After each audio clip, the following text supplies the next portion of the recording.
एक चुनौती बहुत बड़ी आई थी जब जो हादसा हुआ था, जो भगदड़ का हादसा हुआ था, तब आपको लगा कि ये क्या हो गया, ये तो। देखिए वह दुखद घटना थी, लेकिन श्रद्धालु जनों ने, पब्लिक ने पूरा सपोर्ट किया।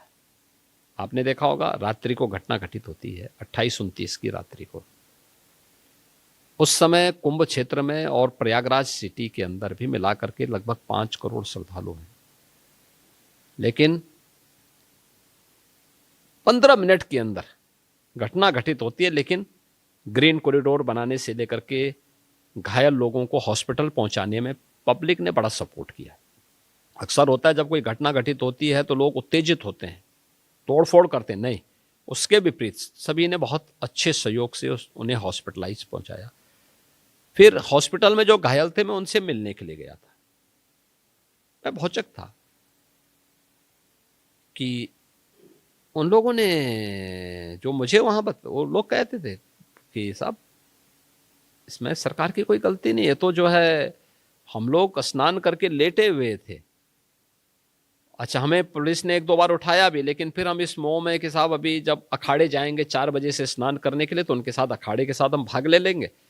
उसमें हम लोग इस धोखे में, इसकी चपेट में आ गए।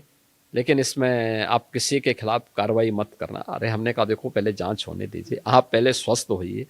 खैर मुझे ये लगा कि भाई दुखद मौत 29 लोगों की हुई, लेकिन बाकी शेष जो लोग घायल थे उन सब को सकुशल उनके घरों तक, उनके परिवारजनों तक पहुंचाने में। विपक्ष का कहना है कि 30 जो है वो बहुत कम है, और कोई साजिश है कि नंबर को आपने देखिए सप्रेस किया है। विपक्ष को तो हर एक चीज में देखिए, विपक्ष तो जब हम महाकुंभ के कार्यक्रम को आयोजित कर रहे थे तब भी वह आरोप लगाता था, जैसे कि इतना विस्तार देने की आवश्यकता क्यों है। आप मुझे बताइए, अगर विस्तार नहीं देते क्या इतना बड़ा आयोजन हो पाता।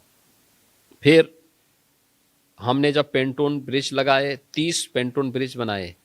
आप याद करिए 2013 में जब कुंभ का आयोजन था, समाजवादी पार्टी की सरकार थी, उन्होंने कुल मुझे लगता है कि 12 से 15 पेंटून ब्रिज लगाए थे।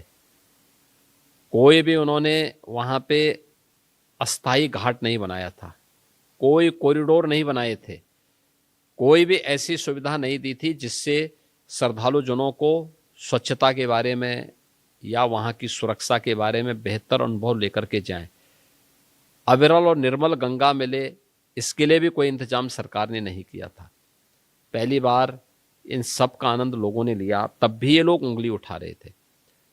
और इनकी मानसिकता उसी से समझी जा सकती थी कि ये मानते थे कि सैकड़ों में मौतें हों, क्योंकि इनके समय में मौतें उसी प्रकार से होती थी, उसी प्रकार से होती थी। याद करिए 1954 को लगभग 1000 मौतें हुई थी। याद करिए 74 के कुंभ को सैकड़ों में मौतें हुई थी, 86 में सैकड़ों मौतें हुई थी। तो ये लोग उसकी पुनरावृत्ति चाहते थे, लेकिन सरकार के इंतजाम और पब्लिक का सपोर्ट सभी को सुरक्षित हॉस्पिटल पहुंचाने में मदद करता है। और उन्हें, कुछ लोगों की दुखद मौत हुई, शेष लोग सुरक्षित उनके परिवारजनों को सौंपे गए। एक प्रश्न है योगी जी, पिछले चुनाव के, लोकसभा जो चुनाव हुए, उसमें ये कहा गया कि कैंडिडेट्स के चयन में आपकी सलाह नहीं ली गई, और उसकी वजह से राजपूत नाराज़ हो गए और बीजेपी की जो संख्या जो है वो कम हो गई। क्या इसमें कोई सच्चाई है, और क्या आपके कोई मतभेद हैं केंद्रीय लीडर्स के साथ? देखिए, मतभेद होने की बात ही कहां से आ जाती है। मैं आखिर यहां पे पार्टी के कारण ही बैठा हूं ना। एक, अगर केंद्रीय नेताओं के साथ मतभेद करके क्या मैं यहां बैठा रह सकता हूं?